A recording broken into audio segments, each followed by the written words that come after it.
Breaking లో చూస్తున్నాం. Aditya pharmacy MD నరసింహమూర్తిరాజు ఆత్మహత్య చేసుకున్నారు.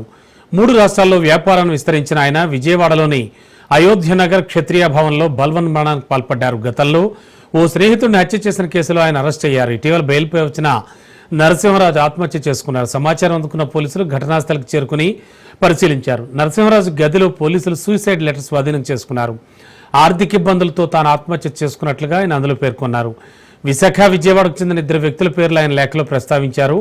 డబ్బులు తిరిగి చెల్లించలేక ఇబ్బందులు పడుతున్నట్లు పేర్కొన్నారు. పోలీసులు ఆయన మృతదేహాన్ని ఆసుపత్రికి తరలించారు.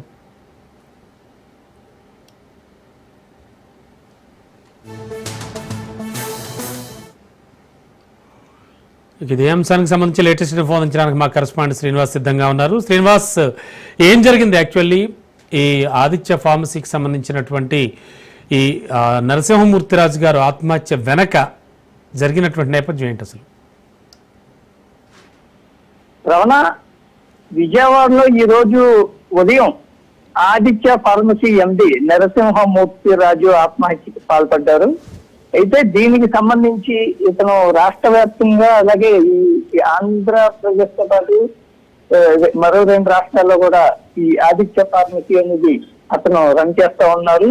గత కొంతకాలంగా కూడా ఇతనికి ఆర్థిక ఇబ్బందులు ఉన్నాయన్నట్లు కూడా తెలుస్తా ఉంది. అయితే నిన్న రాత్రి అతను హైదరాబాద్ నుంచి విజయవాడ రావడం జరిగింది. విజయవాడలోని అయోధ్యనగర్లోని క్షత్రియ భవన్ లో అతను తన నివాసంలో ఆత్మహత్య చేసుకున్నట్లు తెలుస్తా ఉంది. దీంతో సమాచారం అందుకున్నటువంటి పోలీసులు వెంటనే మృతదేహాన్ని పోస్ట్ మార్టం నిమిత్తం విజయవాడ ప్రభుత్వ ఆసుపత్రికి తరలించారు. ప్రస్తుతం మృతదేహం అయితే విజయవాడ ప్రభుత్వ ఆసుపత్రిలోని మార్చిలో ఉంది. అయితే ఈ ఘటనకు సంబంధించి వివరాలను ఇటు కుటుంబ సభ్యుల నుంచి అట్లాగే బంధువుల నుంచి పోలీసులు ఇప్పటికే విచారణ చేపట్టిన నేపథ్యంలో ఆర్థిక ఇబ్బందుల నేపథ్యంలో జరిగినట్లు ప్రాథమికంగా ఒక అంచనాకు రావడం జరిగింది. అయితే గతంలో కూడా ఇతను భాగస్వాములు, అంటే ఆదిత్య ఫార్మసీకి సంబంధించినటువంటి వ్యాపారానికి సంబంధించినటువంటి ఇతనితో పాటు ఇతని భాగస్వాములు కూడా కొంతమంది ఉన్నారు.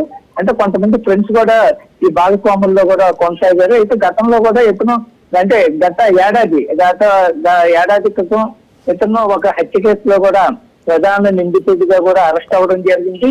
ఈ హత్య అంటే అతని స్నేహితులు, అట్లాగే ఆదిత్య ఫార్మసీలో ఉన్నటువంటి ప్రధానంగా ఉన్నటువంటి ఒక భాగస్వామి ఈ విజయవాడ ఇతను మన నరసింహమూర్తిరాజు, వీళ్ళందరూ కూడా గతంలో విజయవాడ రావడం జరిగింది.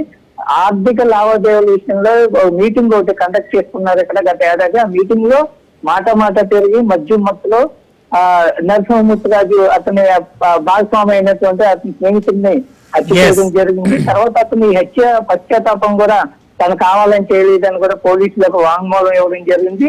అంటే అప్పటి నుంచి ఇప్పటి వరకు జరిగిన పరిణామాలు చూసినట్లయితే ఆర్థికంగా ఇతను చాలా ఇబ్బందులు ఎదుర్కొంటున్నారు అన్నట్లుగా కూడా పోలీసు విచారణలో తేలింది. అయితే రీసెంట్ గా ఇతను బెయిల్ మీద రావడం, అట్లాగే ఇది కూడా కారణం, అంటే ఒక ప్రాణం పోయిందనే దీంతో కూడా అతను మనస్తాపానికి గురైనట్లుగా కూడా ప్రచారం జరుగుతూ ఉంది. ఈ నేపథ్యంలో ఇతను ఆత్మహత్య చేసుకుని ఉండొచ్చు అని కూడా కొంతమంది బంధువులు, సన్నిహితులు కూడా చెప్తా ఉన్నారు. ఏమైనప్పటికీ కూడా ఈ సూసైడ్ అనేది ఇప్పుడు ఒక మిస్టరీగా మారిందని చెప్పుకోవచ్చు. పోలీసులు కూడా దీన్ని ఒక ఛాలెంజ్ గా తీసుకొని ఈ కేసు, ఈ ఆత్మహత్యకు సంబంధించినటువంటి మిస్టరీని ఛేదించే పనిలో కూడా ఉన్నారు. ఇప్పటి వరకు కొంతవరకు విచారణలో కొంత పురోగతి అయితే వచ్చింది. మరికొద్ది గంటల్లో దీనికి పూర్తి స్థాయి సమాచారం వచ్చే అవకాశం కనిపిస్తా ఉంది. Ramana, thank you Srinivas.